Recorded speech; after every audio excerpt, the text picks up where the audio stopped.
नमस्ते, मैं हूँ प्रिया।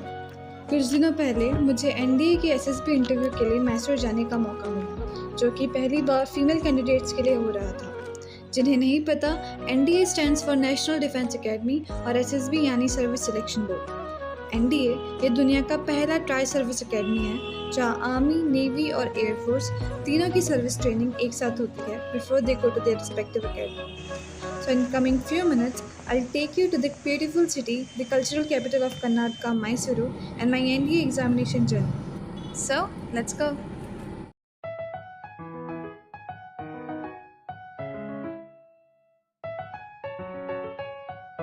पहले 12th के बाद एनडीए के एग्ज़ाम सिर्फ लड़के दिया करते थे, लेकिन फिर जब सितंबर 2021 में सुप्रीम कोर्ट ने डिक्लेयर किया तो ये हेडलाइंस बन गई कि सुप्रीम कोर्ट ने अपने ऐतिहासिक निर्णय में महिलाओं के लिए खोल दिए एनडीए के दरवाजे, जो कि बहुत पहले हो जाना चाहिए था। एनडीए की एक बहुत अच्छी बात है कि यहाँ पे कास्टिज्म या भेदभाव नहीं होता है, मतलब यहाँ पे रिजर्वेशन नहीं होता है।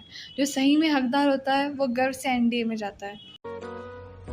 तो एग्ज़ाम के 3 स्टेजेस हैं, रिटन, इंटरव्यू और मेडिकल्स। 14 नवंबर 2021 को हमारे रिटन एग्ज़ाम हुई और कुछ दिनों बाद जिन्होंने रिटन क्लियर किया उनकी रोल नंबर लिस्ट आई और फिर 2 दिन बाद नेम्स के साथ लिस्ट पब्लिश हुई। कुल 5 लाख के आसपास एप्लीकेंट्स थे, जिनमें से 8010 क्लियर हुए और पहली बार उनमें से 1002 लड़कियां थी। और फिर जब मैंने इंटरव्यू प्रोसेस के बारे में पढ़ना चालू किया, मुझे कोई एग्ज़ाम इतने इंटरेस्टिंग नहीं लगी। It goes much more beyond your marks and academics. कुछ दिनों बाद मेल आया कि सेंटर मैसूर मिला है और डेट्स है 14 to 19 मार्च 2022। फिर कुछ तैयारी हुई। बहुत से कैंडिडेट्स में ड्रेस कोड को लेकर कन्फ्यूजन रहता है कि क्या लेना है, कितने formals. So let me tell you, मेरे सामने जो एक कैंडिडेट रिकमेंड हुई थी उसने फॉर्मल्स नहीं, नॉर्मल कपड़े पहने थे। So your primary focus should be on preparation and documents required. तो 12 मार्च की सुनहरी सुबह करीब 5 बजे we left for Mysuru. 1200 kilometre, लगभग 21 घंटे का रास्ता कार से तय हुआ।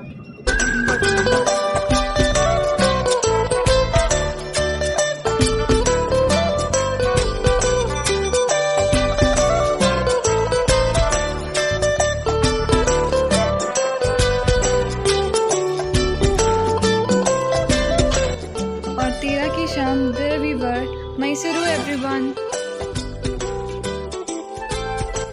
तो 14 मार्च को सुबह 6 बजे हमें एयरफोर्स सिलेक्शन बोर्ड पहुंचना था, जहां पर हमारे आने वाले कुछ अविस्मरणीय पल जाने वाले थे।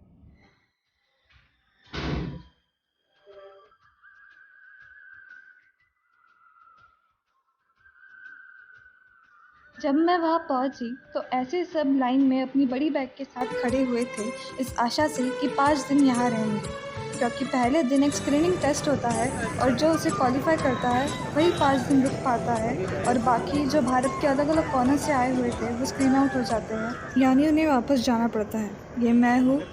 हमारे आधार कार्ड और कॉल लेटर देख के हमें अंदर भेजा जा रहा था। फिर हमें एक जगह इकट्ठा किया गया। लगभग 130 लड़कियों की रिपोर्टिंग हुई। हमें फ़ोन्स को स्विच ऑफ करके बैग में रखने को कहा गया और सबको चेस्ट नंबर मिले। मेरा चेस्ट नंबर था 114। इंटरव्यू प्रोसेस का फ़ेज़ 1 था एलिमिनेशन राउंड, यानी ही स्क्रीनिंग टेस्ट। इसमें पहला था OIR, officer intelligent and rating test. एक multiple choice question answer round है। दूसरी टेस्ट में हमें एक स्क्रीन पर एक पिक्चर दिखती है 30 सेकंड के लिए, कुछ इस प्रकार, और 4.5 मिनट में आपको उस पर स्टोरी लिखनी होती है। फिर कुछ ग्रुप्स में हमें बांटकर हमें अपनी स्टोरीज नरेट करने को कहा गया था, फॉलोड बाय ग्रुप डिस्कशन, जहाँ पर कोई एक कॉमन स्टोरी पे हमें उतरना होता है। फिर हमें लंच दिया और सबको ऐसे लाइन में खड़े किया गया।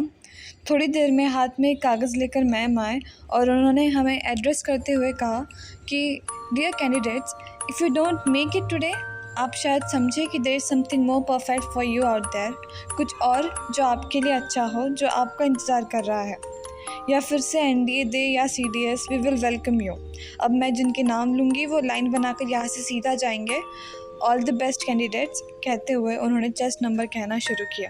Chest number 1, chest number 2, chest number 6। एक सेकंड कुछ दिल फूल रहे थे तो कुछ दिल टूट रहे थे। इतना सस्पेंस और धक-धक मोमेंट देखा ही नहीं था। फिर कुछ देर बाद आया 113 और फिर 114। कुल 57 लड़कियां स्क्रीन इन हुई। फिर हमें नए चेस्ट नंबर मिले और मेरा चेस्ट नंबर था 52। हमने अपने फ़ोन सबमिट किए और हमें अपना सामान लेकर रूम से लौट हुए। हम 9 लड़कियां थी एक बेडरूम में। वहाँ पर हर एक रूम का नाम एक फाइटर प्लेन के ऊपर था। हमारे रूम का नाम था तेजस। कुछ देर बाद उसी दिन साइकोलॉजी टेस्ट हुआ, फिर अगले 2 दिन फिज़िकल टेस्ट हुआ, जैसे इंडिविजुअल टास्क, ग्रुप टास्क। मेरा 5-6 बार पर्सनल इंटरव्यू जो था वो रीशेड्यूल हुआ। मेरा सबसे आखिरी इंटरव्यू था। आखिरी में 1 घंटा पहले अनाउंस हुआ कि chest number 52 should report in 1 hour for interview. Interview अच्छा गया।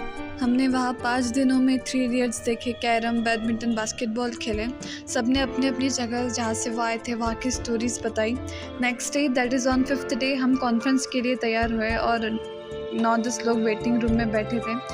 जैसे चेस्ट नंबर 52 अनाउंस हुआ, I entered the conference room.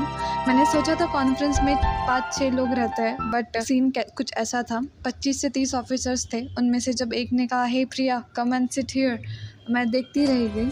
वो चकमकाती रूम और इतने सारे फिट एंड फाइन्स ऑफिसर को एक साथ देखकर बहुत अच्छी वाइब्स आई। उन्होंने पूछा कि how would just stay here and what was the best thing you for here. और वो 2 मिनट का कॉन्फ्रेंस था, लेकिन दिमाग में छप जाता है।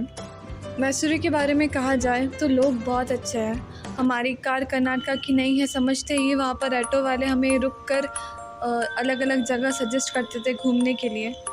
वो सही कहता है कि भारत एक छोटा विश्व है। इतनी सारी भाषा, पहनावा, संस्कृति, धर्म और सब एक साथ रहते हैं। मुझे लेक्चरेट में भी टॉपिक था। लेक्चरेट एक इंटरव्यू का प्रोसेस है जहाँ पर हमें एक टॉपिक पे 2 मिनट ऐसा बोलना होता है। तो वहाँ पे भी मुझे डिफरेंट फेस्टिवल्स ऑफ इंडिया ऐसा कुछ टॉपिक था। And I started with the line that we are born with the pride that we are Indians. तो हमें उस पर गर्व होना चाहिए और ये हमारे पूर्वजों ने जो हमें तोहफ़ा दिया है उसको संभाल के रखना चाहिए।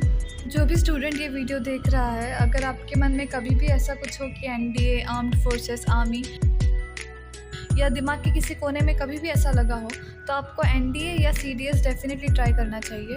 आप एक अच्छा एक्सपीरियंस लेकर आओगे।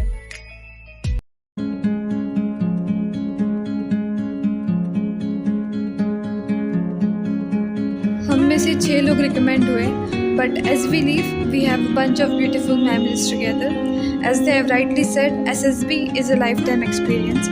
To all those I met in selection board and Mysuru, grateful for everything. हमारी भारतीय सेना और आर्म्ड फोर्सेस को सैल्यूट। जय हिंद।